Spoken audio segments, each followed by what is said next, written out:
Hello, a very good evening to all the aspirants here. आज मैं शिवालिका आपके लिए लेके आई हूँ ब्रह्मास्त्र सीरीज।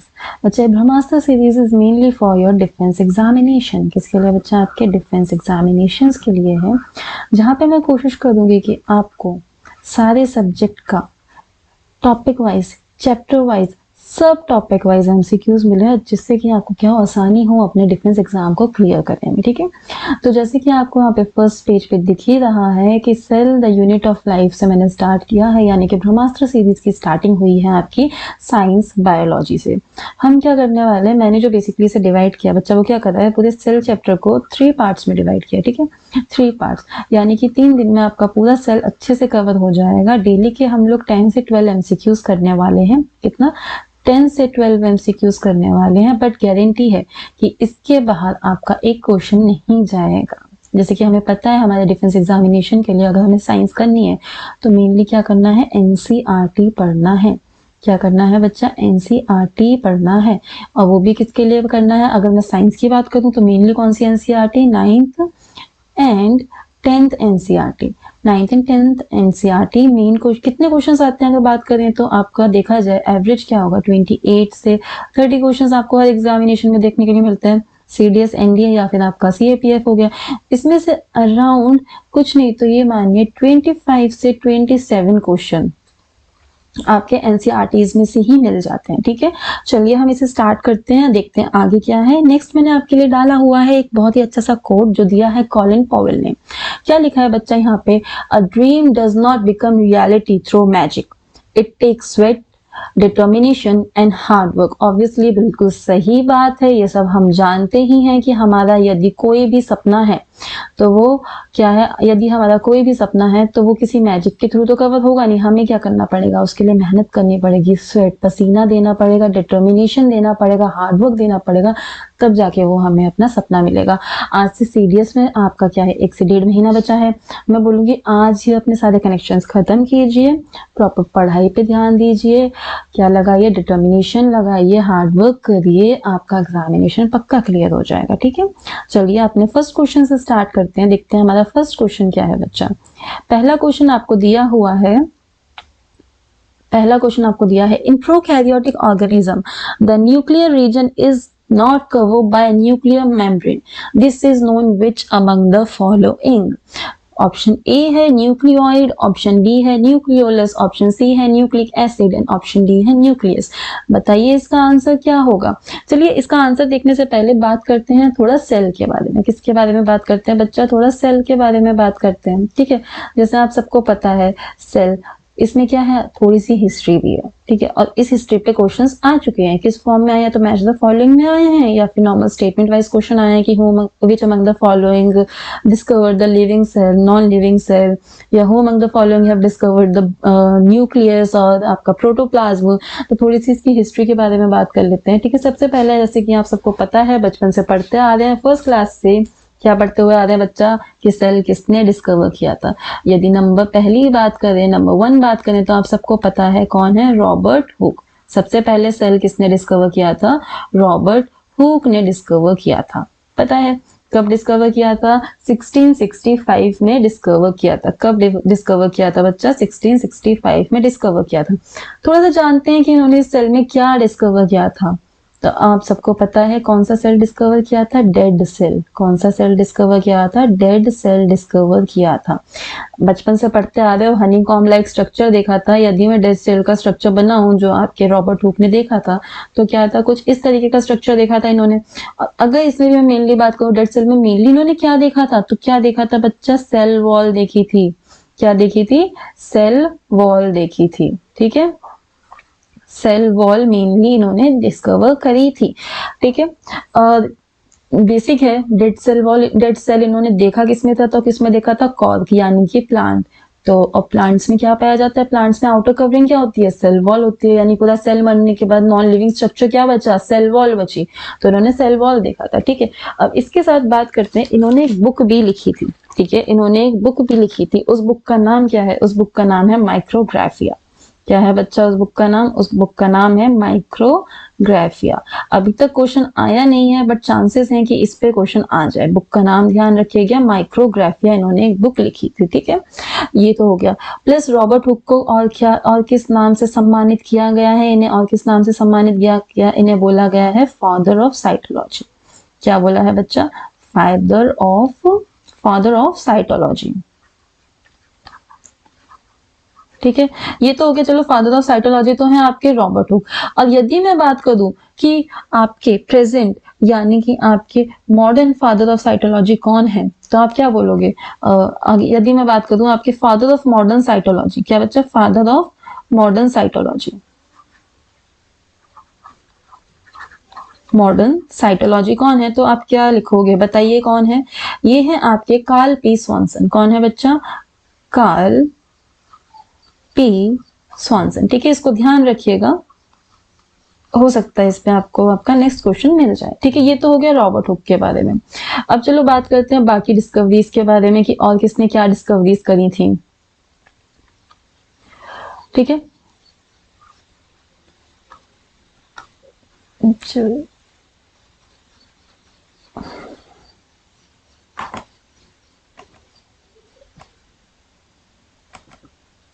बाकी डिस्कवरीज की तो हो गया फर्स्ट। अब हमने जैसे देखा कि रॉबर्ट हुक ने क्या डिस्कवर किया था आपका? नॉन लिविंग यानी कि डेड सेल डिस्कवर किया था। अगर मैं पूछूं कि लिविंग सेल किसने डिस्कवर किया था आपका, ठीक है क्या? यदि मैं पूछूं आपका लिविंग सेल किसने डिस्कवर किया था, तो आप लोग क्या बोलोगे? लिविंग सेल किसने डिस्कवर किया था? एंटन वॉन लीवेनहॉक ने। किसने डिस्कवर किया था बच्चा? एंटन वॉन ल्यूवेनहॉक ने डिस्कवर किया था, ठीक है। और उसमें भी मैं पूछूं कि कौन सा डिस्कवर किया था इन्होंने? एंटन वॉन ल्यूवेनहॉक ने कौन सा डिस्कवर किया था? इन्होंने बैक्टीरियल सेल डिस्कवर किया था। क्या डिस्कवर किया था बच्चा? बैक्टीरिया डिस्कवर किया था, ठीक है। और अगर आपसे क्वेश्चन आ जाए कि एंटन वॉन ल्यूवेनहॉक ने प्रोकैरियोटिक सेल डिस्कवर किया था या यूकैरियोटिक सेल डिस्कवर किया था, तो आप क्या बोलेंगे? प्रोकैरियोटिक। क्यों? क्योंकि bacteria is a type of prokaryotic cell, because bacteria is a type of prokaryotic cell, ठीक है। इसके साथ साथ और क्या डिस्कवर किया था एंटन वॉन लीवेनहॉक ने? इन्होंने स्पर्म्स की भी खोज करी थी। किसकी खोज करी थी बच्चा? स्पर्म्स की भी खोज करी थी। इस चीज को आप ध्यान रखेंगे, ठीक है। अब जैसे रॉबर्ट हुक ने एक बुक लिखी थी, ऐसी एंटन वॉन लीवेनहॉक ने भी एक बुक लिखी थी जिसका नाम क्या था? अर्काना नेचुरल। क्या नाम था बच्चा? अर्काना नेचुरल। यदि इसके मैं इंग्लिश ट्रांसलेशन की बात करूं तो इसका इंग्लिश ट्रांसलेशन क्या जाएगा आपका? Secrets of nature. Secrets of nature, ठीक है। ये हो गया आपका सेकंड। बात करते हैं थर्ड। जैसे कि आप सबको पता है कि सेल का जो ब्रेन होता है, जो सारे फंक्शंस करता है, वो कौन करता है? वो करता है न्यूक्लियस, ठीक है। कौन करता है बच्चा? न्यूक्लियस करता है, ठीक है।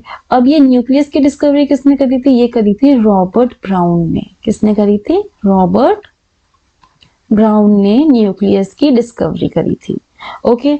अब लास्ट बात करते हैं आपका question number fourth. Number fourth है प्रोटोप्लाज्म, ठीक है। क्या है? प्रोटोप्लाज्म। प्रोटोप्लाज्म की डिस्कवरी किसने करी थी? ये करी थी आपके पुरकिंजी ने। किसने? पुरकिंजी ने।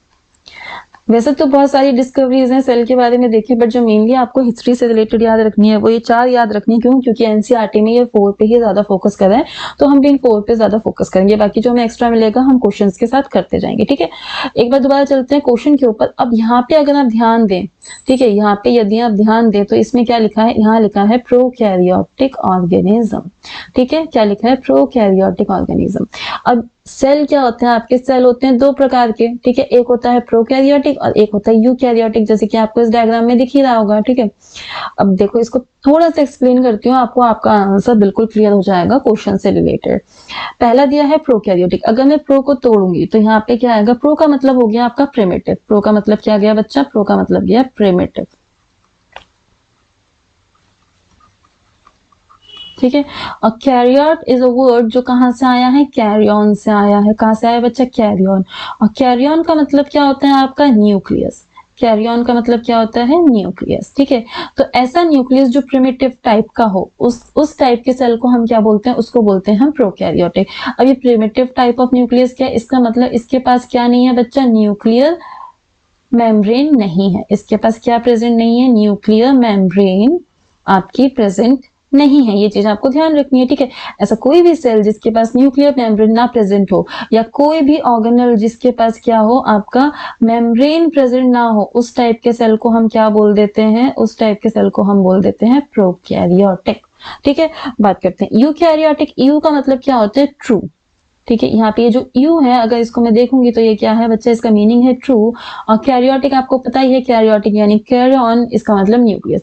तो ऐसा सेल जिसके पास ट्रू न्यूक्लियस, ट्रू न्यूक्लियस मतलब जिसके पास क्या है, आपका न्यूक्लियस, जेनेटिक मटेरियल के बाहर क्या है, आपकी न्यूक्लियर मेम्ब्रेन प्रेजेंट है। जेनेटिक मटेरियल के बाहर क्या प्रेजेंट है, न्यूक्लियर मेम्ब्रेन प्रेजेंट है। उस प्रकार के सेल को हम क्या बोल देते हैं, यूकैरियोटिक बोल देते हैं, ठीक है। अब इसको थोड़ा और एक्सप्लेन करते हैं। ऐसा जेनेटिक मटेरियल जिसके चारों तरफ क्या प्रेजेंट होगी, न्यूक्लियर मेम्ब्रेन प्रेजेंट होगी, उसे हम क्या नाम देंगे, उसे हम नाम देंगे न्यूक्लियस का, ठीक है। ऐसा सेल, ये मानिए क्या है, आपका न्यूक्लियर मेम्ब्रेन है और इसके अंदर है जेनेटिक मटेरियल। तो जब जेनेटिक मटेरियल के चारों तरफ आपके क्या न्यूक्लियर मेम्ब्रेन है, तो इसको हमने क्या नाम दे दिया, इसे हमने नाम दे दिया न्यूक्लियस, ठीक है। तो ये हो गया न्यूक्लियस। सेकंड, ऐसा सेल जिसके पास क्या, जेनेटिक मटेरियल के चारों तरफ, जैसे कि ये क्या है, ये है आपका जेनेटिक मटेरियल, इसके चारों तरफ किसी भी प्रकार की आउटर कवरिंग नहीं है, उसे हम लोग क्या बोलते हैं, उसे हम लोग बोलते हैं न्यूक्लियोइड। क्या बोला है बच्चा, न्यूक्लियोइड बोला है, ठीक है। अब एक और टर्म है न्यूक्लियोलस, जो आपके ऑप्शन में दिया हुआ था। ये किस में पाई जाती है, ये भी यूकैरियोटिक में पाया जाता है। किस में पाया जाता है बच्चा, यूकैरियोटिक में पाया जाता है। इसमें क्या होता है, न्यूक्लियस के अंदर एक फ्रीली घूमता हुआ आपको जेनेटिक मटेरियल दिखेगा, ठीक है। और ये जो फ्रीली घूमता हुआ जेनेटिक मटेरियल है, ये क्या है, किसी भी टाइप के मेम्ब्रेन बाउंड नहीं है, मतलब इसके चारों तरफ किसी भी प्रकार की मेम्ब्रेन प्रेजेंट नहीं है। इसे हम बोल देते हैं न्यूक्लियोलस। क्या बोलते हैं बच्चा, इसे हम बोल देते हैं न्यूक्लियोलस, ठीक है। और यदि मैं थोड़ा और एक्सप्लेन करूं तो ये किसका बना होता है, ये मेनली बना होता है आपका RNA का।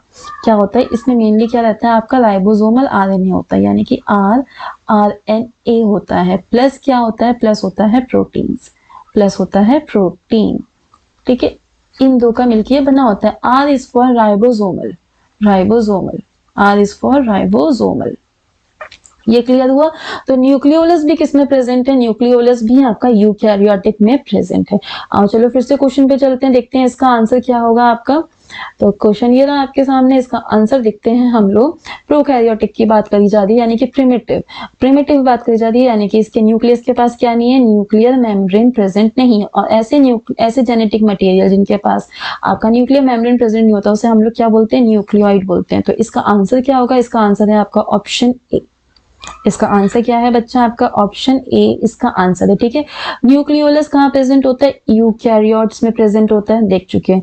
अब बात करो यूकैरियोट्स में भी कहाँ प्रेजेंट होता है, न्यूक्लियस के अंदर प्रेजेंट होता है। किसके अंदर प्रेजेंट होता है, न्यूक्लियस के अंदर प्रेजेंट होता है, ठीक है। न्यूक्लियस हम लोग देख ही चुके हैं, ऐसा जेनेटिक मटेरियल जो क्या होता है आपके, जिसके चारों तरफ क्या होती है प्रेजेंट बच्चा, न्यूक्लियर मेम्ब्रेन प्रेजेंट होती है। कौन से टाइप के सेल में पाया जाता है, ये आपके यूकैरियोटिक सेल्स में पाया जाता है। किसमें पाया जाता है, यूकैरियोटिक सेल्स में पाया जाता है। बात करते हैं ऑप्शन सी, न्यूक्लिक एसिड की। न्यूक्लिक एसिड क्या है बेटा बच्चा आपका, न्यूक्लिक एसिड मेनली क्या है, जेनेटिक मटेरियल है। कौन कौन से होते हैं, दो प्रकार के होते हैं, एक हो जाता है DNA और दूसरा क्या हो जाता है, RNA, यानी कि deoxyribonucleic acid and ribonucleic acid. तो इसका आंसर आप सबको पता चल चुका है। इसका आंसर क्या है, इसका आंसर है ऑप्शन ए। इसका आंसर है आपका ऑप्शन ए, न्यूक्लियोइड इसका आंसर है। होप आपको इन सब में डिफरेंस समझ आ गया होगा। चलिए आइए चलते हैं नेक्स्ट क्वेश्चन की ओर, देखते हैं आपका नेक्स्ट क्वेश्चन क्या है। Question number 2। क्वेश्चन नंबर 2 पे जाने से पहले बच्चा थोड़ी सी चीज समझ लेते हैं हम लोग, सेल थ्योरी, ठीक है। सेल थ्योरी के बारे में समझते हैं। सेल थ्योरी के बारे में यदि हम बात करें तो बच्चा दो लोगों ने दी थी, एक थे मैथ्यूस कैल्डियन और दूसरा था थियोडोर शेवॉन, ठीक है। इन्होंने सेल थ्योरी दी थी। अब जो आपके कैल्डियन थे, ये कौन थे बच्चा, ये थे आपके जर्मन बॉटनिस्ट। कौन थे ये, जर्मन बॉटनिस्ट थे, ठीक है। और सेकवान की बात करें तो ये कौन थे, ये थे ब्रिटिश जूलॉजिस्ट। कौन थे बच्चा, ये थे ब्रिटिश जूलॉजिस्ट, ठीक है। अब इन्होंने क्या बोला, इन्होंने एक स्टेटमेंट दिया। क्या स्टेटमेंट दिया कि आपके जितने भी एनिमल्स हैं या जितने भी प्लांट्स हैं वो सब किसके बने हैं बच्चा, वे सब बने हैं सेल के, ठीक है। जितने भी एनिमल या आपके जितने भी प्लांट्स हैं किसके बने हैं, सेल के बने हैं।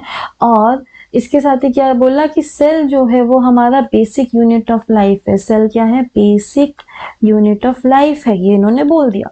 परंतु दिक्कत कहाँ आई इन दोनों को दिक्कत आई जब ये नहीं बता पाए कि सेल खुद कहाँ से आया है, सेल कहाँ से आया है, कैसे बना है, या न्यू सेल कैसे फॉर्म होते हैं, ये बता नहीं पाए। तो इसके बाद कौन आए, इसके बाद आपकी मूवी या पिक्चर में आए सामने वर्चो, रोडोल्फ वर्चो।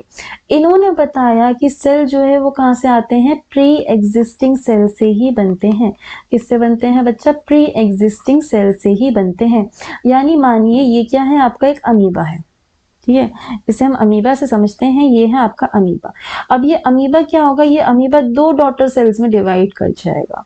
किस में डिवाइड कर जाएगा, दो डॉटर सेल्स में डिवाइड कर जाएगा। ये पेरेंटल अमीबा है, ये क्या हुआ, इसमें पहले न्यूक्लियस डिवाइड हुआ, उसके बाद बाकी की बॉडी डिवाइड हुई।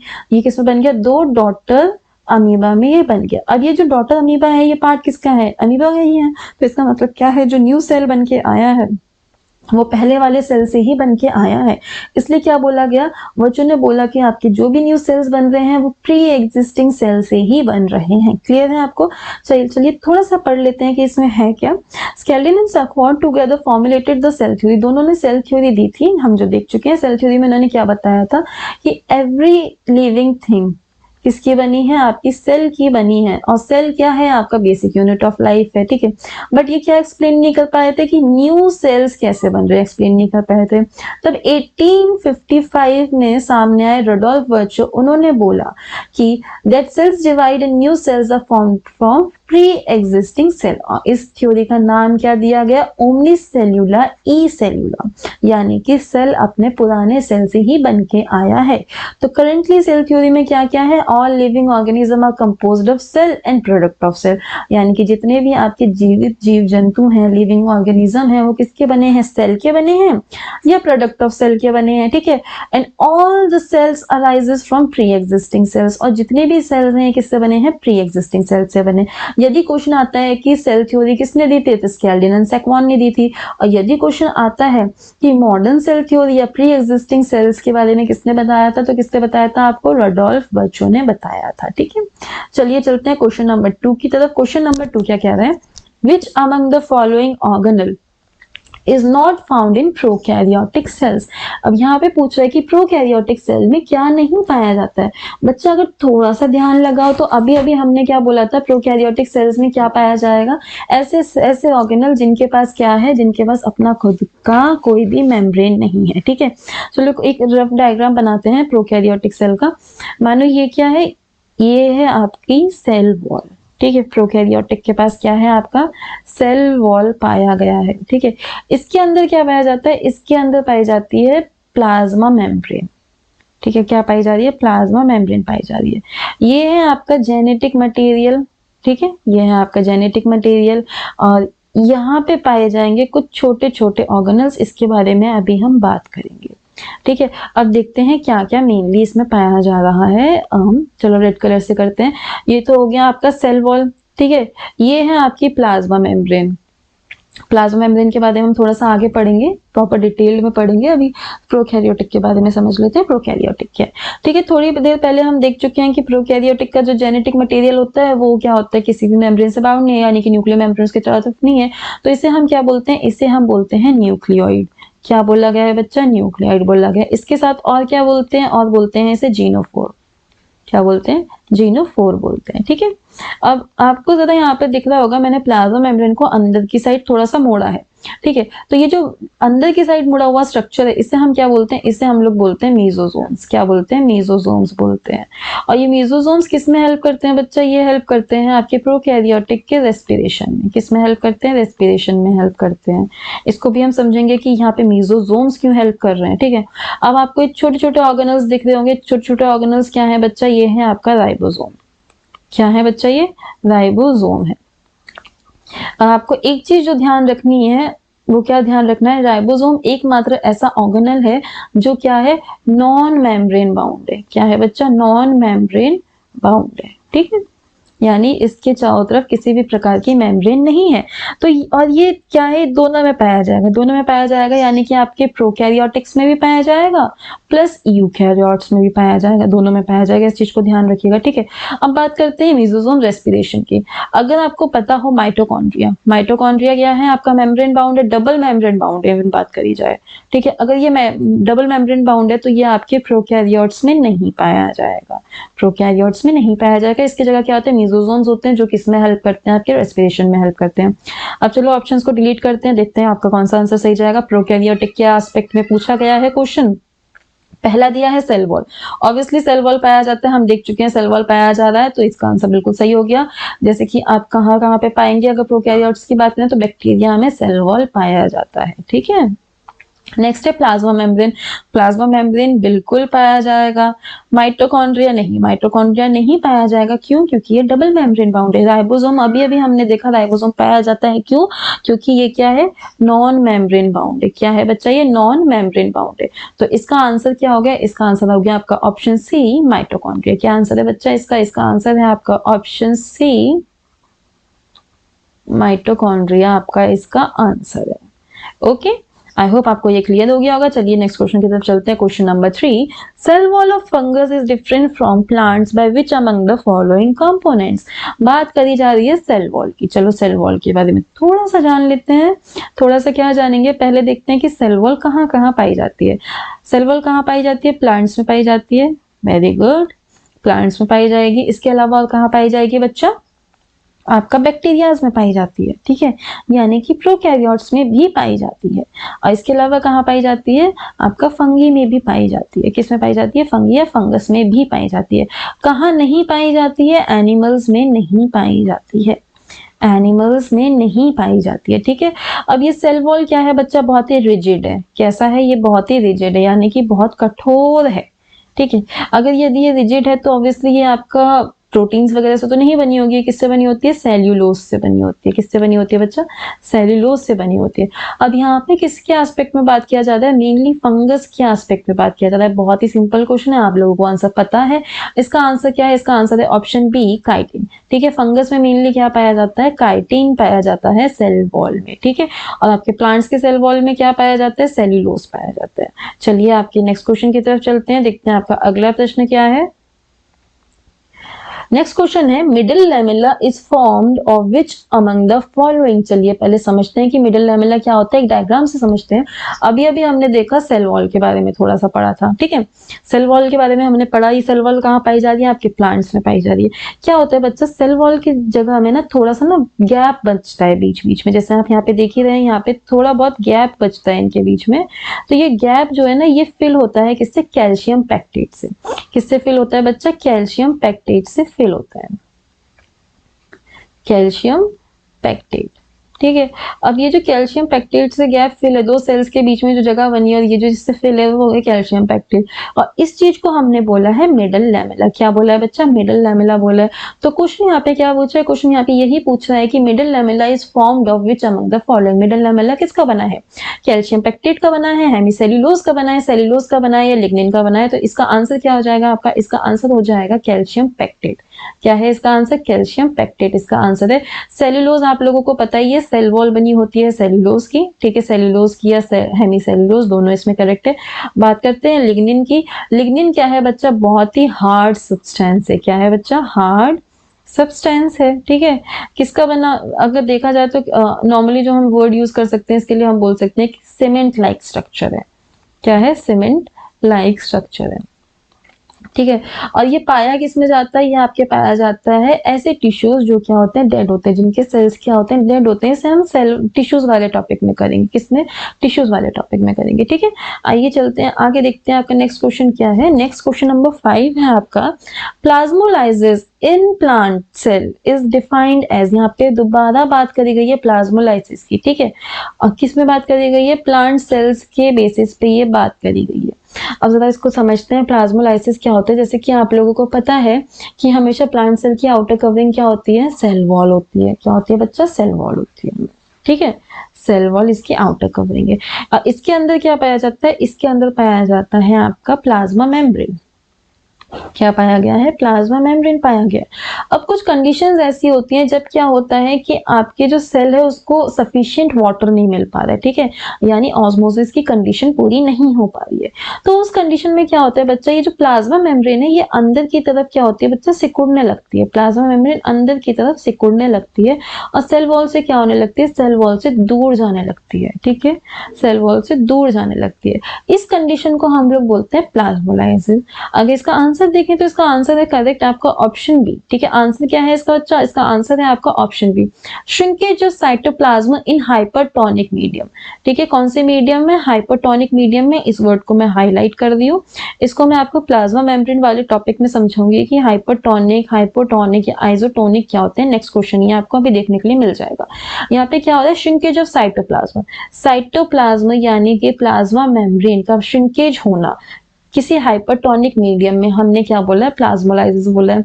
यहाँ पे जो आपको मेन चीज ध्यान रखना है वो क्या है, प्लाज्मोलाइसिस कंडीशन की सिर्फ और सिर्फ कौन से सेल्स में देखने के लिए मिलेगी, लिविंग सेल्स में, ठीक है। नॉन लिविंग सेल्स यानी कि डेड सेल में प्लाज्मोलाइसिस की कंडीशन आपको नहीं देखने के लिए मिलेगी। तो इसका आंसर क्या हो गया, इसका आंसर हो गया ऑप्शन बी, ठीक है, इसका आंसर हो गया आपका ऑप्शन बी। चलिए देखते हैं question number 6। An animal cell, a plant cell and a bacterium shares the following structure features. यहाँ पे बोला गया है कि आपका एक एनिमल सेल हो गया, एक प्लांट सेल हो गया और एक है बैक्टीरियम सेल। ये आपस में कौन कौन से फीचर शेयर करते हैं, आइए चलिए इसको एलिमिनेशन मेथड से करते हैं, ठीक है। एलिमिनेशन मेथड से हमें मजा भी आएगा ऐसे करने में। यदि हम बात करें एनिमल सेल की तो बच्चा ये क्या है, ये है आपका यूकैरियोटिक। प्लांट सेल्स भी क्या है, यूकैरियोटिक है, बिल्कुल सही। बैक्टीरियम क्या है, ये है आपका प्रोकैरियोटिक। तो पहला तो आपको ये समझना है कि इसमें यूकैरियोटिक प्रोकैरियोटिक आ रहा है। यूकैरियोटिक में भी दोनों टाइप के सेल्स डाल दिए, plant cell and animal cell, ठीक है। चलो पहला वाला ऑप्शन लेते हैं, सेल मेम्ब्रेन, ठीक है। सेल मेम्ब्रेन यानी कि प्लाज्मा मेम्ब्रेन यानी कि सेमी परमिएबल मेम्ब्रेन, ठीक है। और क्या नाम होता है इसका, सेमी परमिएबल मेम्ब्रेन। तीनों में पाई जाती है। एंडोप्लाज्मिक रेटिकुलम, वैक्यूल्स, और थर्ड ऑप्शन दिया है आपका वैक्यूल्स। तो ये तो ऑप्शन यहीं पे कट हो गया, एंडोप्लाज्मिक रेटिकुलम। क्यों, ये किसमें नहीं मिलेगा, ये आपका किसमें नहीं मिलेगा, प्रोकैरियोट्स में नहीं मिलेगा। किसमें नहीं मिलेगा बच्चा, प्रोकैरियोट्स में नहीं मिलेगा, ठीक है। प्रोकैरियोट्स में एब्सेंट है। क्यों एब्सेंट है, क्योंकि ये मेम्ब्रेन बाउंड है, ठीक है। इसके बाद चलो ऑप्शन बी में आते हैं, सेल वॉल, ठीक है। तीनों में मिलेगा, तीनों में मिलेगा, नहीं मिलेगा। क्यों, सेल वॉल कहाँ नहीं मिलेगा, सेल वॉल आपको एनिमल सेल्स में मिलेगा ही नहीं। किसमें नहीं मिलेगा, एनिमल सेल्स में ये एब्सेंट है। तो ये ऑप्शन डी गया। ऑप्शन सी की बात करते हैं, सेल वॉल। फिर से सेल वॉल पहले ही दे दिया, कहाँ नहीं मिलेगा, एनिमल सेल्स में नहीं मिलेगा, एब्सेंट है। बात करते हैं ऑप्शन डी की, प्लाज्मा मेम्ब्रेन, ठीक है। तीनों में मिलेगा, तीनों यानी कि एनिमल सेल में भी मिलेगा, प्लांट सेल में भी मिलेगा, बैक्टीरियम सेल में भी मिलेगा। साइटोप्लाज्म बिल्कुल तीनों में मिलेगा। क्यों, क्योंकि साइटोप्लाज्म तो एरिया ही वही है जहाँ पे क्या होते हैं, सारे केमिकल रिएक्शंस हो रहे हैं, ठीक है। तो ये तो मिलेगा, इसके बिना तो सेल क्या है, डेड है। बात करते हैं राइबोसोम की, राइबोसोम्स इन दो में तो मिलेगा ही, यूकैरियोटिक में तो मिलेगा, प्रोकैरियोटिक में भी मिलेगा। क्यों, क्योंकि ये नॉन मेम्ब्रेन बाउंड है, इसके पास किसी भी प्रकार की मेम्ब्रेन नहीं है। तो इसका आंसर क्या हुआ बच्चा, इसका आंसर है आपका ऑप्शन डी। क्या आंसर है इसका, आपका ऑप्शन डी इसका आंसर है। चलो अब इसे देख रहे हैं तो इसके साथ एक लाइन देख लेते हैं, ठीक है। लाइन क्या है, आपके एनसीईआरटी में एक लाइन लिखी है बच्चा, वो क्या बोलती है कि सारे सेल्स में क्या कॉमन पाया जाता है, एवरी सेल्स में क्या कॉमन पाया जाता है। तो यहाँ पे कौन कौन सी चीजें कॉमन पाई जाती हैं आपकी, बताइएगा कौन कौन सी चीजें कॉमन पाई जाती है। सबसे पहला आपका पाया जाएगा प्लाज्मा मेम्ब्रेन, हर किसी में पाया जाता है, ठीक है। इसके अलावा क्या पाया जाता है, साइटोप्लाज्म हर किसी में पाया जाता है, ठीक है। और साइटोप्लाज्म के अलावा और क्या पाया जाता है, और न्यूक्लियस पाया जाता है। और अगर मैं इसकी एक्सेप्शन की बात करूँ, एक्सेप्शन क्या है इसका, वायरस है, ठीक है। एक्सेप्शन क्या है, वायरस है। वायरस के पास साइटोप्लाज्म नहीं होता है, इसलिए इसे हम क्या कंसीडर करते हैं, इसलिए इसे हम लोग नॉन लिविंग कंसीडर करते हैं। क्या करते हैं बच्चा, नॉन लिविंग इसे हम लोगों ने कंसीडर किया है, ठीक है। चलिए आगे चलते हैं, देखते हैं आपका नेक्स्ट क्वेश्चन क्या है। नेक्स्ट क्वेश्चन की तरफ चलते हैं। Question number 7, which among the following organelle is known as semi permeable membrane। तो जैसे कि आप सबको पता है कि कोई भी सेल की आउटर कवरिंग क्या होती है, मेजरली आपकी होती है plasma membrane.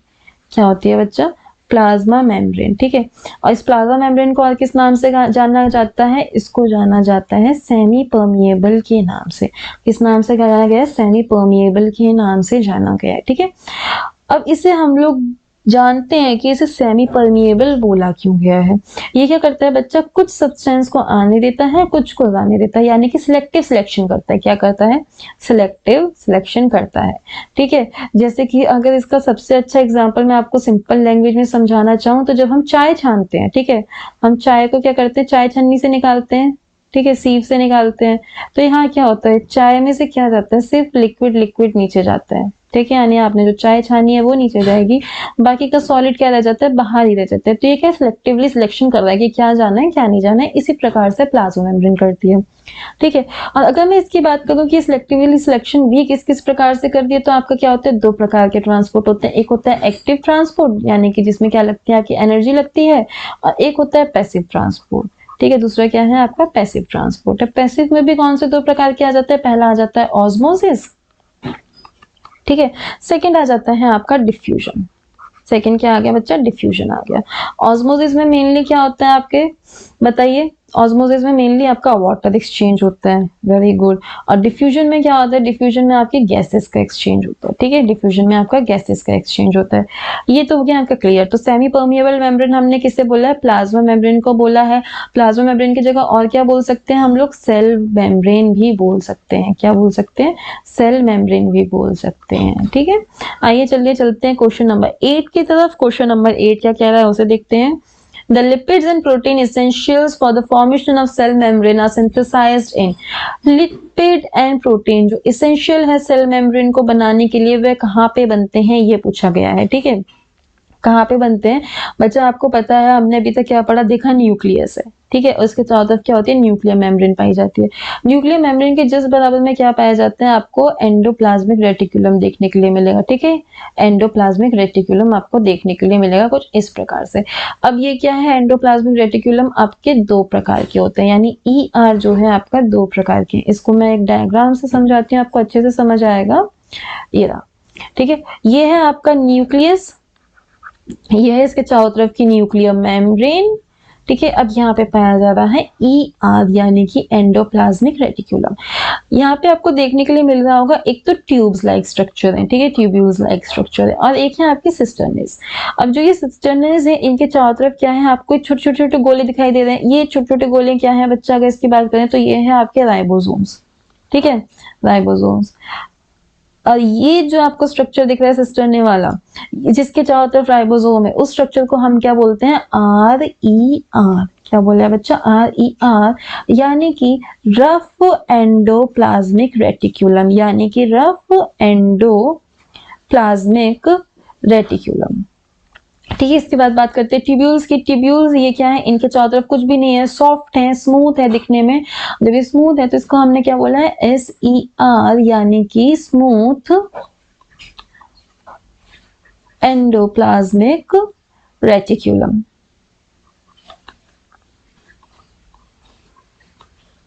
Smooth endoplasmic reticulum. अब क्या है बच्चा? ये अलग अलग प्रकार का सब्सटेंसेस बनाते हैं। यदि मैं बात कर दूं आपका रफ एंडोप्लाज्मिक रेटिकुलम का, तो ये मेनली क्या बनाता है? ये बनाता है आपका प्रोटीन। क्या बनाता है बच्चा? मेनली क्या बना के दे रहा है? प्रोटीन्स बना के दे रहा है। और यदि मैं बात करूं SER की, तो ये आपको क्या बना के देता है? ये आपको बना के देता है लिपिड्स। SER मेनली आपको क्या बना के देता है? Lipids plus steroids. क्या बना के दे रहा है? लिपिड्स प्लस स्टेरॉइड्स, ठीक है। और RER क्या बना रहा था? RER बना रहा था आपका प्रोटीन्स। क्या बना था बच्चा? प्रोटीन्स। तो देखो आपका क्वेश्चन क्या बोल रहा था? क्वेश्चन बोल रहा था कि लिपिड और प्रोटीन कौन बना रहा है? एंडोप्लाज्मिक रेटिकुलम बना रहा है। लिपिड कौन सा बना रहा है? लिपिड बना रहा है, SER बना रहा था। और प्रोटीन कौन बना रहा था? प्रोटीन बना रहा था आपका RER, यानी कि रफ एंडोप्लाज्मिक रेटिकुलम, ठीक है। थोड़ी सी और बात करते हैं। जो आपका SER है बच्चा, इसमें जो लिपिड्स वगैरह बने हैं, ये किस लिए हेल्प करते हैं? ये हेल्प करते हैं आपके डिटॉक्सिफिकेशन में। किसमें हेल्प करते हैं? डिटॉक्सिफिकेशन में हेल्प करते हैं, ठीक है। और प्रोटीन का तो आपको पता ही है, प्रोटीन कहाँ जा रहा है? सेल मेम्ब्रेन के पास जा रहा है। अच्छा, यहाँ पे प्रोटीन क्यों जा रहा है? क्यों? क्योंकि सेल मेम्ब्रेन का अगर कंपोजिशन की बात करें, और यहाँ से मुझे इसे ध्यान आ ही गया कि आपके सेल मेम्ब्रेन की कंपोजिशन जो है वो मेनली क्या होती है? वो बनी होती है फॉस्फोलिपिड्स की। किसकी बनी होती है बच्चा?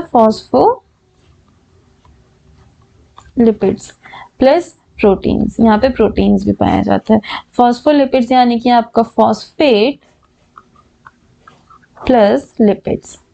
लिपिड्स क्या है, एक प्रकार का आपका फैट्स का टाइप, ठीक है। तो अब यहाँ पे देखो, यहाँ पे लिपिड्स आपका एसईआर से ज्यादा है, प्रोटीन आरईआर से ज्यादा है। किस में हेल्प कर रहा है, सेल मेम्ब्रेन बनाने के लिए हेल्प कर रहा है। और थोड़ी देर पहले हमने देखा ही था, सेल मेम्ब्रेन को हम क्या बोलते हैं, सिलेक्टिवली परमिएबल मेम्ब्रेन, और क्या बोलते हैं, प्लाज्मा मेम्ब्रेन भी बोलते हैं, ठीक है। इतना आपको क्लियर हुआ। एसईआर और किस में हेल्प कर रहा था, डिटॉक्सिफिकेशन में हेल्प कर रहा था। किस में हेल्प कर रहा था बच्चा, डिटॉक्सिफिकेशन में हेल्प कर रहा था। तो इसका आंसर क्या हो गया, इसका आंसर हुआ आपका ऑप्शन सी, एंडोप्लाज्मिक रेटिकुलम। आइए चलते क्वेश्चन नंबर आपका 9 की तरफ। क्वेश्चन नंबर 9 है आपका, which among the following organelles, cell organelles mainly function as storehouse of digestive enzyme. क्या बोला है, डाइजेस्टिव एंजाइम का स्टोर हाउस की तरह वर्क कौन करता है। सेल के अंदर भी डाइजेशन होता है, बिल्कुल होता है, क्यों नहीं होगा भैया, सेल के अंदर भी तो डाइजेशन होगा। क्यों, क्योंकि आपके जो यूनिसेल्युलर्स हैं वो कहाँ से डाइजेशन करेंगे, ऑब्वियसली उनके पास अपना खुद का डाइजेस्टिव एंजाइम होता है। पहले बात कर लेते हैं डाइजेस्टिव एंजाइम का नाम क्या है। इसको बोलते हैं हम लोग हाइड्रोलाइटिक डाइजेस्टिव एंजाइम। क्या बोला है बच्चा, हाइड्रोलाइटिक डाइजेस्टिव एंजाइम, ठीक है। ये मेनली अब कहाँ पाया जाता है, कौन इसको कंटेन करेगा, आपका लाइसोसोम कंटेन करेगा। कौन, लाइसोसोम। तो इसका आंसर हो गया ऑप्शन ए, लाइसोसोम। ध्यान से सोचिए, लाइसोसोम को और हम क्या बोलते हैं, लाइसोसोम को बोलते हैं हम लोग सुसाइडल बैग। क्या बोलते हैं, सुसाइडल बैग। इसके साथ और ये क्या करता है, डाइजेशन करता है, ठीक है, डाइजेशन करता है। यानी कि जो भी आपका यूजफुल सब्सटेंस नहीं है बॉडी में, ये उसको क्या कर देता है, ये उसको मार देता है, डाइजेस्ट कर लेता है। ये क्लियर हुआ आपको। इसका बहुत अच्छा एग्जांपल मैं आपको समझाती हूँ, जैसे कि आपका मेटामॉर्फोसिस देखने के लिए मिलता है फ्रॉग्स में। क्या, मेटामॉर्फोसिस देखने के लिए मिला है फ्रॉग में। इसका मतलब क्या है, जब हम बचपन में जो फ्रॉग होता है उसके पास क्या होती है, टेल होती है, ठीक है। और जैसे ये जो फ्रॉग है जिसके पास टेल है, ये टेल क्या होती है, टेल हटती जाती है, इसके पास क्या आ जाते हैं, लिम्स आ जाते हैं, यानी कि पैर आ जाते हैं। अब ये जो डाइजेशन, ये जो यहाँ से ये हट रहा है, ये क्या है, मेटामॉर्फिज्म हो रहा है, यानी कि इसकी टेल हटती जा रही है। इसका टेल हटा कौन रहा है, लाइसोसोम। लाइसोसोम क्या कर रहा है, यहाँ के सेल्स को डाइजेस्ट करता जा रहा है, और उसके अलावा क्या हो रहा है, वहां पे दूसरी साइड उसके लिम्स आते जा रहे हैं, हाथ पैर आते जा रहे हैं, ठीक है। और कहाँ पे पाया जाता है बच्चे, ये आपके फर्टिलाइजेशन में भी हेल्प करता है। कहाँ हेल्प करता है, फर्टिलाइजेशन में भी हेल्प करता है। यानी कि स्पर्म में जो एक्रोसोम होता है, ठीक है, क्या स्पर्म के पास क्या होता है, एक्रोसोम होता है, वहां पे मोबिलिटी प्रोवाइड करने के लिए, ठीक है, मोबिलिटी प्रोवाइड करने के लिए भी ये हेल्प करता है। ये तो होगी, चलो ये बात। सेकेंड बात करते हैं, लाइसोसोम को कौन बनाता है। अब आपको पता है कि आपका जो लाइसोसोम है वो किससे बन रहा है, आपका गोल्जी बॉडी यानी कि गोल्जी अपैरेटस से बन रहा है, ठीक है, गोल्जी अपैरेटस से। तो चलो ये बना। और अगर यदि क्वेश्चन आ जाए कि डाइजेस्टिव एंजाइम कौन बना रहा है, या हाइड्रोलाइटिक डाइजेस्टिव एंजाइम कौन बना रहा है, लाइसोसोम का डाइजेस्टिव एंजाइम कौन बना रहा है, तो ये किसके हेल्प से बनता है बच्चा, ये बनता है आपका RER यानी कि रफ एंडोप्लाज्मिक रेटिकुलम से, यानी कि रफ एंडोप्लाज्मिक रेटिकुलम, ठीक है। ये तो होगा, चलो ये बात। अभी हम इसकी बात कर ही रहे हैं, तो इसके साथ हमने क्या देखा था, RER और क्या बनाता है, प्रोटीन बनाता है, ठीक है। प्रोटीन क्यों बना पा रहा था ये, क्योंकि इसके पास क्या था, राइबोसोम था। और ये चीज हम लोगों को पता है कि जहां भी राइबोसोम होता है वहां पे हमेशा क्या बनता है, प्रोटीन बनता है। तो राइबोसोम्स को हम और किस नाम से जानते हैं बच्चा, राइबोसोम्स को हम और किस नाम से जानते हैं, प्रोटीन फैक्ट्री के नाम से भी जानते हैं। किस नाम से जानते हैं, प्रोटीन फैक्ट्री के नाम से भी जानते हैं, ठीक है। या आई होप आप लोगों को क्लियर हो गया। चलिए देखते हैं आपका क्वेश्चन नंबर 10 क्या बोल रहा है। क्वेश्चन नंबर 10 है आपका, a cell when placed in solution swells up, the solution is. यहाँ पे हम थोड़ी सी फिर से प्लाज्मा मेम्ब्रेन के बारे में बात करेंगे। प्लाज्मा मेम्ब्रेन जैसे कि हमने देखा किससे बना है, फॉस्फोलिपिड से बना है, ठीक है, फॉस्फोलिपिड्स प्लस प्रोटीन से बना है। अब क्या होता है बच्चा, अगर आपको पता हो, आपने देखा हो, जैसे किशमिश होती है यानी कि आपकी जो रेजिन्स होती हैं, जब आप उसे पानी में डालते हो तो वो क्या होती है बच्चा, स्वेल हो जाती हैं। क्या हो जाती हैं, स्वेल हो जाते हैं। क्यों, क्योंकि उसकी आउटर कवरिंग के द्वारा क्या होता है, वाटर किस में चला जाता है, रेजिन्स में चला जाता है। जो वाटर अंदर जा रहा है किसका प्रोसेस है, ये है ऑस्मोसिस का प्रोसेस, आपको पता है, ठीक है। ऑस्मोसिस के प्रोसेस से वाटर अंदर आपका इसके अंदर गया, ऐसी सेल्स के साथ होता है। तो यहाँ पे क्या पूछा है, जब हम किसी सॉल्यूशन में उसे डाल रहे हैं तो सेल क्या हो रहा है, आपका स्वेल अप हो रहा है, ठीक है। तो ये कौन सी कंडीशन, आइए इसे समझते हैं कि ये कौन सी कंडीशन है। ये आपको सामने टेबल दिख रही है, ठीक है। यहाँ पे मैंने 3 कंडीशंस लिखी हैं, आइसोटोनिक, हाइपरटोनिक एंड ये सॉरी यहाँ पे टाइपिंग मिस्टेक हो गया है, ये है आपका हाइपोटोनिक, ठीक है। HYPOTONIC, हाइपोटोनिक, एंड लास्ट है आपका हाइपरटोनिक, ठीक है। सबसे पहले बात करते हैं आइसोटोनिक की। मानिए कि आपका एक सेल है, ठीक है, जो क्या है, स्वेल था, पहले से ही थोड़ा सा फूला हुआ था। यदि आप उसे पानी में छोड़ देंगे, जैसे कि किशमिश है, यदि आपने उसे 4 दिन पानी में छोड़ दिया तो पहले दिन उसने जो पानी लिया सिर्फ वही तो उसके अंदर जाएगा, उससे ज्यादा तो जा नहीं सकता, ठीक है। तो इसमें आउटसाइड कंसंट्रेशन, आउटसाइड यानी कि ये सेल है और ये किसी बाउल में रखा है जिसमें क्या है, वाटर है, ठीक है। तो ये वाटर वाली कंडीशन क्या हो गई, आउटसाइड कंडीशन, आउटसाइड कंसंट्रेशन। और ये जो सेल के अंदर जो कंसंट्रेशन होगी उसे हम क्या बोलेंगे, inside concentration. Outside concentration isotonic में क्या होती है, सेम होती है। सेम किसके सेम होती है, इनसाइड कंसंट्रेशन के सेम होती है। यानी कि जितना अंदर की तरफ कंसंट्रेशन है उतना ही बाहर की तरफ कंसंट्रेशन है। अब जब दोनों जगह कंसंट्रेशन सेम है तो मतलब कौन सी स्टेट आ गई, इक्विलिब्रियम की स्टेट आ गई। कौन सी स्टेट आ गई बच्चा, इक्विलिब्रियम की स्टेट आ गई, ठीक है। यानी कि अब सेल पे कोई भी असर नहीं पड़ेगा, तो यहाँ पे क्या इफेक्ट होगा, नो इफेक्ट, कोई भी इफेक्ट देखने के लिए नहीं मिलेगा। सेल का जो शेप एंड साइज है वो सेम रहेगा, ठीक है। बात करते हैं हाइपोटोनिक की। हाइपोटोनिक में क्या होगा बच्चा, आउटसाइड कंसंट्रेशन ज्यादा होगी, मतलब कि ये क्या है, ये आपकी ज्यादा होगी comparatively inside concentration. Inside concentration कैसी होगी, लो होगी, ये क्या होगा, हाई होगा। अब जैसे हमें पता है कि क्या होता है, कोई भी जो फ्लो है आपका, ऑस्मोसिस हो गया, कुछ भी हो गया, वो हमेशा कैसे होता है, हाई कंसंट्रेशन से लो कंसंट्रेशन की साइड जाएगा। यानी कि जो आपका वाटर है वो क्या होगा, बाहर से अंदर की तरफ जाएगा। अब कोई भी चीज है जब उसमें पानी भरता जाएगा ऑस्मोसिस के थ्रू, तो क्या होगा, वो स्वेल अप हो जाएगी, ठीक है, वो क्या हो जाएगी, फूल जाएगी। तो यहाँ पे सेल के ऊपर हमें क्या इफेक्ट देखने के लिए मिलेगा, यहाँ पे आपका सेल क्या हो गया, स्वेल अप हो गया, ठीक है। अब बात करते हैं हाइपोटोनिक कंडीशन की। मानिए कि ये स्वेल अप सेल है आपका और इसे आपने क्या किया, सॉल्ट कंसंट्रेशन में रख दिया। कहाँ रख दिया, सॉल्ट में रख दिया। ये सेल कैसा था आपका, स्वेल था, ठीक है। अब जो सॉल्ट है उसके पास वाटर की कमी है ऑब्वियसली, तो यहाँ से क्या होगा, इनसाइड कंसंट्रेशन से बाहर की साइड जाएगा। क्यों, क्योंकि आउटसाइड कंसंट्रेशन क्या है, लो है, ठीक है, और इनसाइड कंसंट्रेशन क्या है, हाई है। अब यहाँ पे क्या होगा, हाई से लो की तरफ जाएगा। जब ऐसा होगा तो क्या होगा, सेल के अंदर से सारा पानी कहाँ चला जाएगा, आउटसाइड कंसंट्रेशन यानी कि सॉल्ट वाले एनवायरनमेंट में चला गया, समझिए। और जो सॉल्ट वाले एनवायरनमेंट में गया तो इस पे सेल पे क्या इफेक्ट पड़ेगा, सेल क्या हो जाएगा, श्रिंक हो जाएगा, यानी कि सिकुड़ जाएगा, ठीक है। अब चलिए क्वेश्चन पे चलते हैं। क्वेश्चन में देखते हैं क्या बोला है कि सेल स्वेल अप हो रहा है यानी फूल रहा है। तो ये कौन सी कंडीशन में देखा हमने, हाइपरटोनिक में देखा, नहीं। क्यों, क्योंकि यहाँ पे क्या हो रहा था, यहाँ पे हो रहा था श्रिंक, ठीक है। आइसोटोनिक में देखा, नहीं, यहाँ पे क्या था, यहाँ पे आपको सेम था, कोई भी इफेक्ट नहीं पड़ रहा था। तो इसका आंसर क्या है, इसका आंसर है आपका ऑप्शन सी, हाइपोटोनिक इसका आंसर है, ठीक है। ओके, आई होप आपको इन क्वेश्चंस में मजा आया होगा और आई होप आपको हमारी ब्रह्मास्त्र सीरीज से कुछ फायदा मिलेगा। आज के लिए बस इतने ही क्वेश्चंस। चलिए आपसे मिलते हैं कल दोबारा, इसी वक्त मुलाकात होगी शाम को 8 बजे।